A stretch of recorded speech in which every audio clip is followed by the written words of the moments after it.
सबसे पहला सवाल कि बीपीएससी टीआरई थर्ड में हमें अप्लाई करना चाहिए या नहीं करना चाहिए। और दूसरा सवाल कि सर मैंने टीआरई 1 भी दिया है, टीआरई 2 भी दिया है, जिसमें से एक में मेरा सिलेक्शन भी हो गया है। टीआरई 2 आपका सिलेक्शन हो गया है, आप कहीं न कहीं नवनियुक्त शिक्षक बन चुके हैं, तो क्या आपको टीआरई 3 देना चाहिए? ये बहुत सारे सवाल आ रहे थे हमारे पास, जिसको लेकर मैं ये वीडियो बना रहा हूँ। और देखिए आज आप लोग का जो है ना विज्ञापन जारी हो सकता है इस चीज को लेकर, और इसमें कुछ नियमावली में फेरबदल भी हो सकते हैं।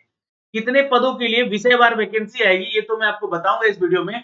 और एग्जाम के पैटर्न क्या है, एसटीईटी, सीटेट और डोमिसाइल को लेकर क्या बातें हुई हैं, इन सब के ऊपर चर्चा करेंगे।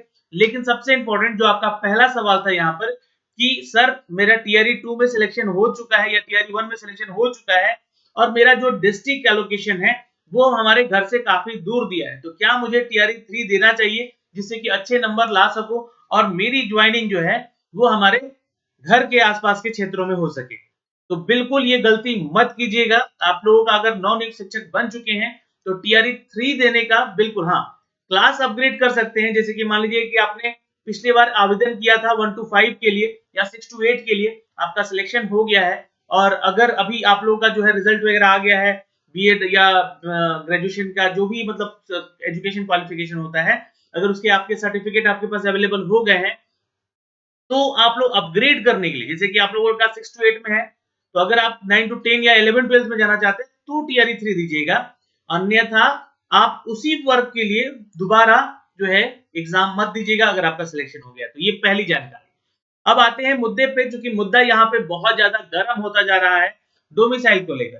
क्योंकि देखिए डोमिसाइल के ऊपर जो है यहाँ पर आयोग ने क्या कहा है वो आप खुद पढ़िए। यहाँ पे आयोग यहाँ पे देखिए, क्योंकि देखिए डोमिसाइल के बारे में किसी ने वहां पे चर्चा नहीं किया था प्रेस कॉन्फ्रेंस में, हाँ, लेकिन बाद में कुछ संवाददाता जो है या न्यूज मीडिया जो है यहाँ पर उनसे रूबरू होकर जो बातें की है उसके ऊपर जो है विभाग ने सिर्फ एक ही बात कही है कि हम लोग जो है यहाँ पे देखिएगा ध्यान से, लेकिन उससे पहले हम लोग यहाँ पर बात करेंगे कि विषयवार लगभग कितने सीटों की संख्याएं आपको दी जा सकती है।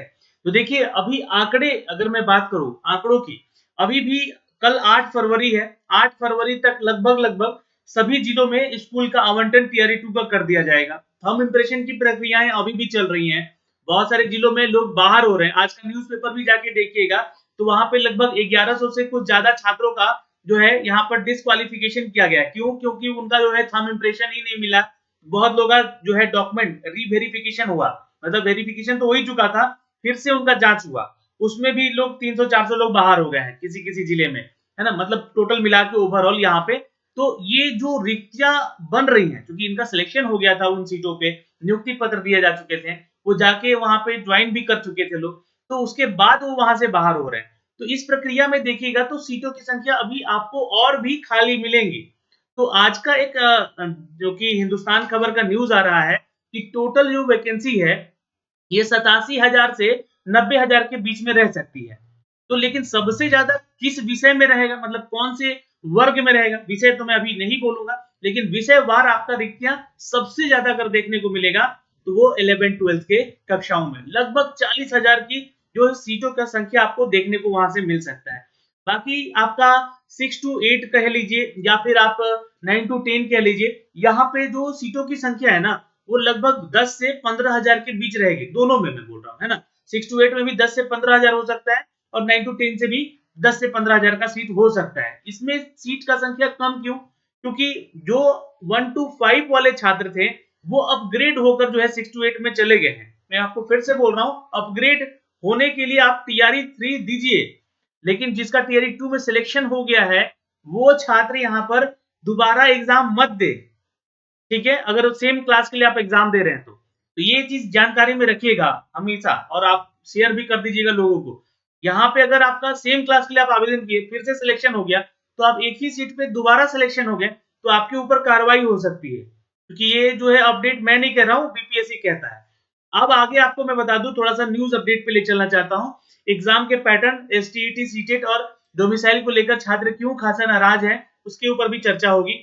तो देखिए ये जो खबर है ये हिंदुस्तान खबर का अपडेट है कि तीसरे चरण की बहाली की प्रक्रिया जो है यहाँ पे शिक्षकों की, इसकी परीक्षा जो है आपका 7 मार्च से शुरू हो रहा है। 7 मार्च यानी कि आपका एग्जाम डेट है और 17 मार्च तक ये एग्जाम चलेगा। तो 7 से लेकर 17 मार्च तक आपका अगर घर में शादी ब्याह है तो भूल जाइए, ये पूरा 1 महीना समय दे दीजिए, आपका रिजल्ट पक्का हो जाएगा। या कहीं दोस्त यार के शादी विवाह में जाना चाहते हैं तो बिल्कुल भूल जाइए कि आपको यहाँ पर जो है आपको कहीं जाना भी है। आपको अपनी परीक्षाओं में शामिल होना है, अगर एक नौकरी लेनी है तो सब कुछ छोड़ के मेहनत कीजिए। क्योंकि देखिए आयोग तो बोल रहा है कि जो एग्जाम का पैटर्न है, जो एग्जाम का सिलेबस है, वो पिछली बार से इजी होगा। लेकिन पिछली बार भी ये बात बोला था, इजी रहा था क्या? नहीं, पेपर कठिन बनाए गए थे। उसके बाद उन्होंने हिंदी वाले सेक्शन को इन्होंने बाहर कर दिया, यानी कि जो भाषा आहर्ता वाला पेपर था उसको इन्होंने बाहर कर दिया। अब ये चीजें मैं आपको बताऊंगा कि इसमें क्या हो सकता है, इसमें एग्जाम पैटर्न क्या हो सकता है, इस चीज को समझिएगा। तो यहाँ पे देखिए एग्जाम है आपका और 87,000 पदों पर जो है नियुक्ति होगी। यहाँ पे साफ साफ लिख दिया गया है, यहाँ पर होने की संभावना है। ये संभावनाएं बढ़ेंगी, 90,000 से भी ज्यादा, लगभग 1 लाख की जो है आंकड़े जो है ये शायद आपको देखने को मिलेंगे, है ना। तो 1 लाख हो सकता है कि देखिए आज नोटिफिकेशन आपका जारी हो जाएगा तो उसमें अप्रोक्स इतने तो वैकेंसीज रहेगी ही रहेगी, या इससे कुछ कम भी रहे तो भी आपको मैं बता दूं कि इतनी वैकेंसीज आसपास हो जाएंगी, आगे बढ़ते भी रहेंगी। आवेदन की प्रक्रिया जो है ये 10 फरवरी से शुरू होगी और इसकी अंतिम तारीख जो है 17 फरवरी जारी की गई है। अब आपको बता दें कि आवेदन करने का प्रक्रिया 10 तारीख से शुरू होगा। तो सर आज क्यों, आज कैसे आ सकता है नोटिफिकेशन? तो आप लोगों को जो सूचनाएं हमें मिल पा रही है उसके अनुसार बोल रहा हूँ, ये संभावित है क्या आ जाएगा। हाँ, उसमें आएगा तो नंबर ऑफ सीट का पता भी चलेगा। मतलब आप लोगों ने पिछली बार भी देखा था कि जो आंकड़े आए थे वो 3 विभाग से आए थे। एक तो आपका शिक्षा विभाग, एक आपका ईबीसी बीसी विभाग और एक आपका एससी एसटी विभाग। तो अभी जो शिक्षा विभाग और एससी एसटी विभाग के सीटों की संख्या जो बची हुई है, उन सीटों को जोड़ के जो है यहाँ पे, क्योंकि सप्लीमेंट्री रिजल्ट नहीं दिया गया इन दोनों विभागों का, तो इन दोनों का सीट भी यहाँ पे इस बहाली में जोड़ा जा रहा है। तो इसलिए ये संख्याएं अभी बढ़ सकती हैं और इसका एग्जाम जो है फॉर्म भराएगा 17 फरवरी, मतलब कि 10 फरवरी से लेकर 17 फरवरी तक, इसे 23 फरवरी बोला गया था।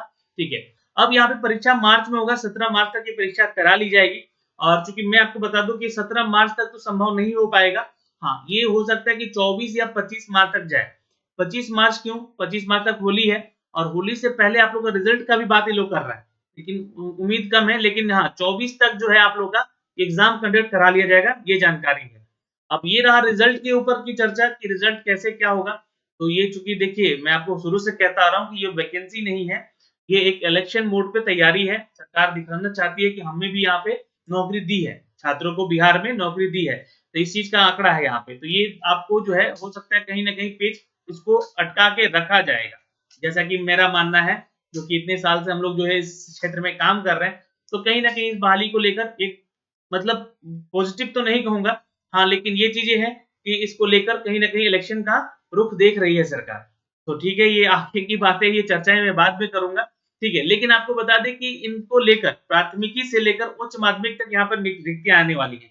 अब देखिए 6 से 8 के लिए भी वैकेंसी है और 1 to 5 की वैकेंसी है और 9वीं 10वीं का भी वैकेंसी, 12वीं तक का भी यहाँ पे शिक्षकों का वैकेंसी निकाला गया है। अभी इनमें सीटों की संख्या जो है आपका बढ़ेगा, इनमें सब सीटों का संख्या बढ़ेगा। विषयवार जो है अभी आपको बता दें कि लगभग 87,000 टोटल सीट कलेक्ट हुए यहाँ पे, है ना, इनके लिए नियुक्ति के लिए। और इसको लेकर प्राथमिकी जो शिक्षक से लेकर उच्च माध्यमिक तक के पद के लिए यहाँ पे अपडेट किया गया है और विभाग की ओर से पदों की संख्या भी यहाँ पे अपडेट करके अंतिम चरण में भी जोड़ी जाएगी। अगर यहाँ से मान लीजिए कि सीट बचता है, फिर इतने छात्र नहीं मिल पाते, कारण है उसके पीछे कि एक तो यहाँ पे वैसे छात्र नहीं आ रहे हैं जो कि स्टेटी 2024 देंगे। वैसे छात्र अगर मान लीजिए कि एग्जाम कंडक्ट करा लेती है सरकार, यहाँ पे आयोग बीएसईबी, तो हो सकता है कि ये शामिल हो जाए। लेकिन अगर नहीं करा पाते तो ये लोग नहीं बैठ पाएंगे। इसके अलावा सीटेट जो अभ्यर्थी हैं, सीटेट जो कि इस बार मतलब एग्जाम दिए हैं, उनका रिजल्ट अगर 23 फरवरी तक, है ना, एग्जामिनेशन डेट तक अगर नहीं आया रिजल्ट, तब तो ये भी छात्र जो है यहाँ से बाहर हो जाएंगे, फॉर्म नहीं भर पाएंगे।